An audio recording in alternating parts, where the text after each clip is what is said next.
Hello again, it's Deck Tekken time. Today we're going to talk about one of my less orthodox builds. It's a Sea Monster Kindred deck helmed by Glarb, Calamity's Augur.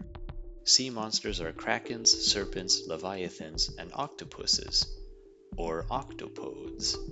Anyway, Glarb's abilities provide great card advantage and synergize with sea monsters well, and the color identity is perfect for them. A major part of the deck is Tooth and Nail and powerful pairs of creatures to search up with it. It's a nostalgic card and playstyle for me. I was a dedicated Tooth and Nail player in 2004 Standard, metagaming the heck out of the generally more powerful affinity decks. The good old days. The deck has 8 game changers, a lot of which are tutors to help execute the Tooth and Nail plan consistently. It's a pretty slow Timmy deck even with these cards, so it's fine to play in Bracket 3 in my experience. It can eke out some wins in Bracket 4, but it's easily disrupted at that level of play. If you want to tango at Bracket 4 with sea monsters, I would probably get off the Tooth and Nail plan and convert this to a self-mill reanimator strategy with a lot more protection and disruption, and only the best of the best sea monsters. Let's have a look at the list. There are 29 creatures, including Glarb. First up, we have Thrasios Triton Hero for a little ramp and card advantage.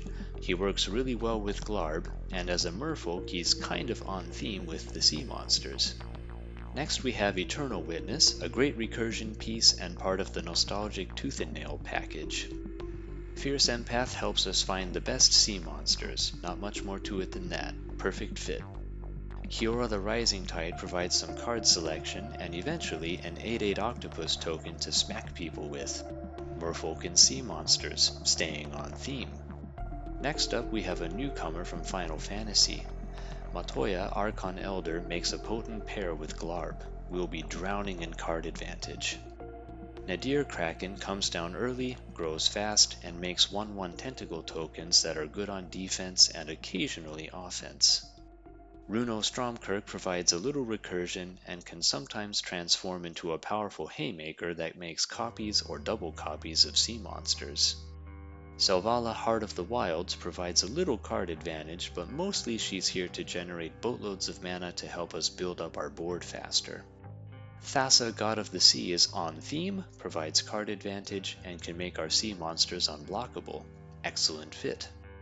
Arixmithy's Slumbering Isle starts off as ramp and can later become a terrifying 12/12, another great fit. Brawn and Wonder are here to give some much needed evasion to our sea monsters. Putting them directly into the graveyard with Glarb's Surveilling is an amazing feeling. Staying on theme, we have Thassa Deep Dwelling, which allows us to blink and reuse powerful ETB effects like Eternal Witness, Fierce Empath, and others that we'll see shortly. She also lets us tap creatures down to help our sea monsters get through if needed. Kiora, Sovereign of the Deep, is also on theme and creates some value with her mini Cascade effect, and the 4/5 body with Ward 3 is significant too. She can definitely get in for a little damage herself.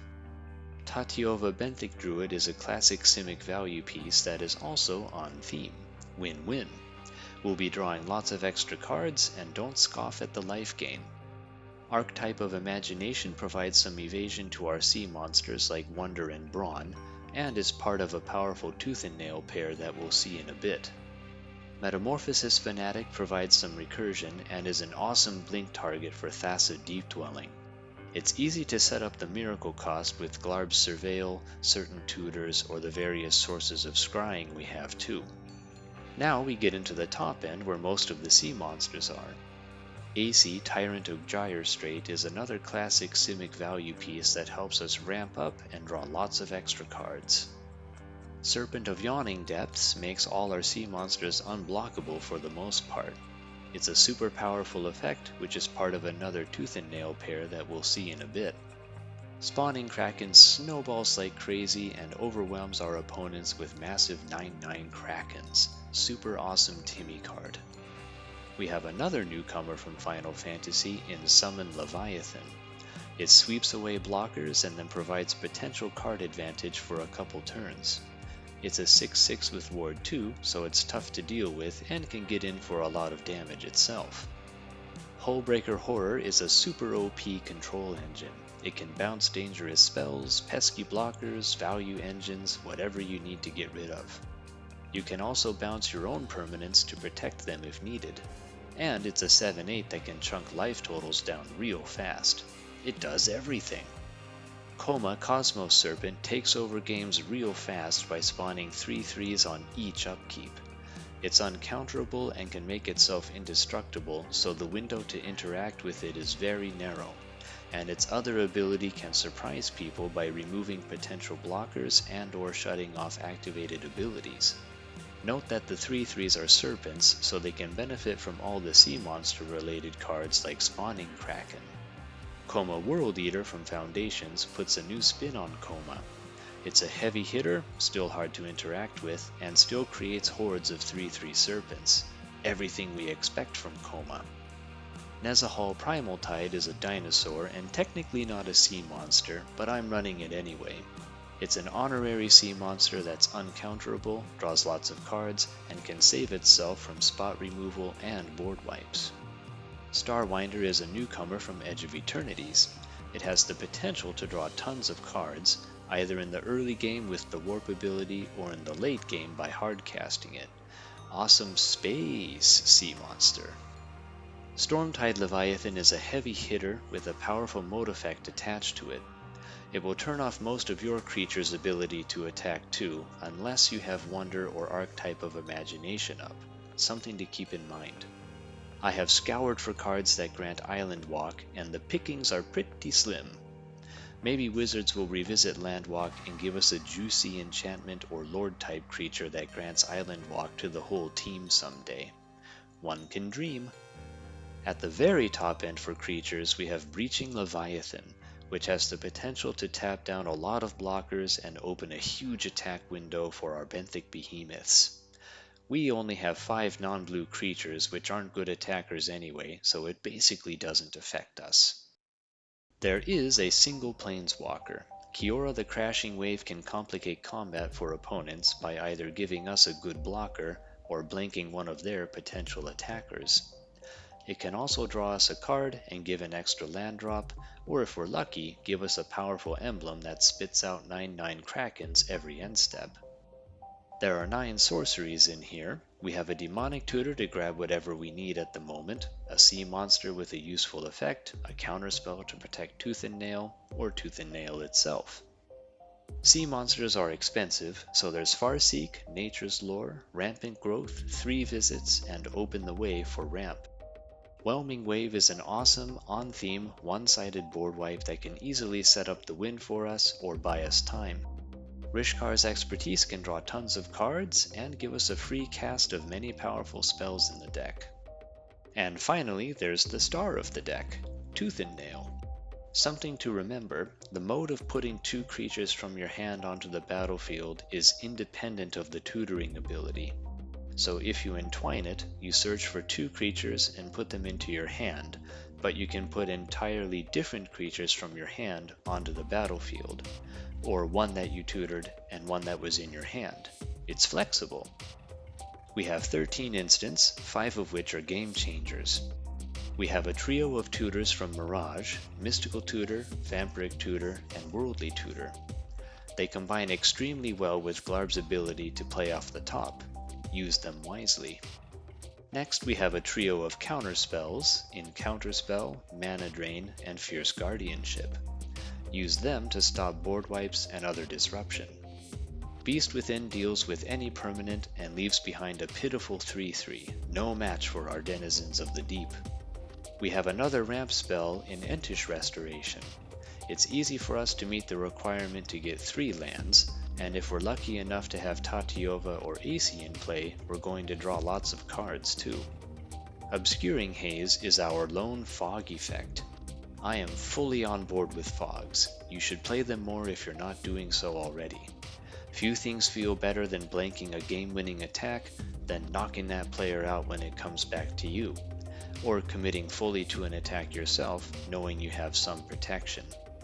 The recently unbanned Gifts Ungiven is here to help us find our Tooth and Nail and other powerful cards. Find Tooth and Nail, Eternal Witness, Volrath's Stronghold, and Metamorphosis Fanatic, for example.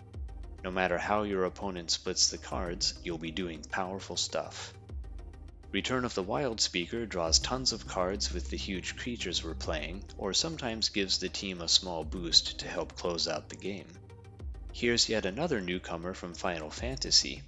Lifestream's Blessing is similar to Return of the Wild Speaker and Rishkar's expertise. It has the potential to draw a ton of cards at instant speed, and maybe gain a big chunk of life if it was foretold. And then we have Rakshasa's Bargain, which digs down 4 and lets us keep 2. Pretty good rate assuming you have blue, black, green. We have Recursion in the deck, so the other 2 going to the graveyard isn't much of a downside either. Keep in mind that it is a 6 mana value spell, so you can cast it off the top with Glarb even if you only pay blue, black, green. There are 6 artifacts in the deck, a little ramp, and a little card advantage. Soul Ring and Arcane Signet provide ramp, and Herd Heirloom and the Great Henge do ramp and card advantage. Bident of Thassa provides some on-theme card advantage and can force an opponent to make disadvantageous attacks on occasion. Lastly, we have Sting the Glinting Dagger. This is here purely for the powerful synergy with Glarb. Surveil 2 on every player's turn has the potential to break games wide open for us. The +1/+1 and haste can definitely be relevant too. We have 4 enchantments, mostly card advantage, but also a fun recursion piece. Elemental Bond, Garruk's Uprising, and Rhystic Study can draw lots of cards throughout the game, and Garruk's Uprising grants some much needed evasion to our sea monsters too. And then we have Journey to Eternity, which can protect a powerful sea monster, then return as a land that enables us to reanimate repeatedly, providing some sustain for long games. And finally, let's look at the lands. They are mostly color fixing, but there's some utility here too. Ancient Tomb helps us power out our sea monsters faster, simple. Boseiju Who Endures has a powerful channel ability that can deal with a number of problems. Odawara Soaring City also has a powerful flexible channel ability. Demolition Field can deal with a problematic land without setting you back too much. Hedge Maze provides some card advantage with its Surveil. Reliquary Tower is here because we can actually draw tons of cards with Starwinder, Elemental Bond, Rishkar's expertise, and so on.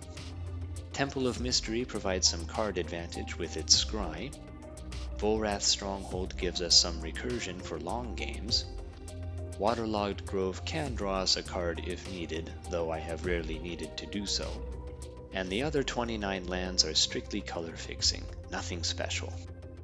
Now some quick data points. Here's a quick breakdown of categories. If you'd like to see how I categorize things in more detail, check out the deck list in the description and enable tags. The deck has an almost even split of green and blue, and just a touch of black. The mana base reflects and supports this pretty well. As with many of my decks, the ABU dual lands are easily substituted with other dual land cycles that are more budget friendly. I just happen to have them and like to play with them. The mana curve is more of an hourglass than a pyramid, but it runs smoothly. Lots of setup and support at the bottom that holds up the heavy top. Now let's talk about how to play this. As mentioned earlier, Tooth and Nail plus corresponding sets of creatures is a major feature. Plan number 1 is to ramp and use Glarb, tutors, and lots of card advantage spells and effects to find Tooth and Nail and cast it. My top 3 Tooth and Nail targets are Serpent of Yawning Depths plus Spawning Kraken, which creates a terrifying snowballing mass of virtually unblockable 9/9 Krakens, or 2, Archetype of Imagination plus Stormtide Leviathan, which creates a powerful mode effect while making your team mostly unblockable. Or 3, Thassa Deep Dwelling plus Eternal Witness or Metamorphosis Fanatic, which creates a powerful recursion engine. Some other Tooth and Nail targets you can try are Serpent of Yawning Depths, Summon Leviathan, or Archetype of Imagination plus Starwinder, which can enable massive card draw. 2, Archetype of Imagination plus Spawning Kraken, similar to Serpent of Yawning Depths and Spawning Kraken. Or 3. Runo Stromkirk plus Spawning Kraken or another Haymaker. Why have one terrifying sea monster when you can have 3? Or a dozen? Aside from the Tooth and Nail plan, we can also just ramp and cast sea monsters normally for a slower, grindier game. Really simple. As always, be wary of counterspells when making the big plays, and expect the board wipes. We have a small protection package and a solid recursion package to help us out against these and stay in the game. Remember to use all of Glarb's abilities. Check the top card whenever you want. Cast spells and play lands off the top. And surveil every turn cycle. I think that covers it. The deck list is in the description as usual. This is one of my favorite decks to play lately. It has a clear, fun theme, and casting Tooth and Nail and building up an overwhelming board of benthic terrors is really satisfying. It's fair and honest magic as Richard Garfield intended. This deck was fun to build too. I started with the theme, plan, and 99, then chose the commander to helmet rather than the other way around. It was a simple but good mental exercise. Gotta do it more often. Thanks for hanging out, and I'll see you in the next one.